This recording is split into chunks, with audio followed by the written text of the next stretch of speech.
Короче, гүлдерімді егіп болдым, шәрбағымды жинап. Но мятыны бөлек ектім, потому что мятының қасында жоқ, анан бәрін емес, біреуін апарып беріңдер.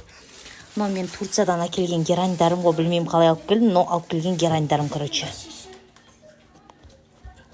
Мен герандарым, но денежным, но, короче, не зат.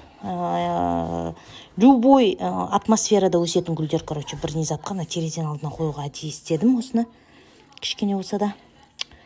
Сосын мыналарды бөлек-бөлек отырғыздым. Мына мен шарбағымдағы мятым.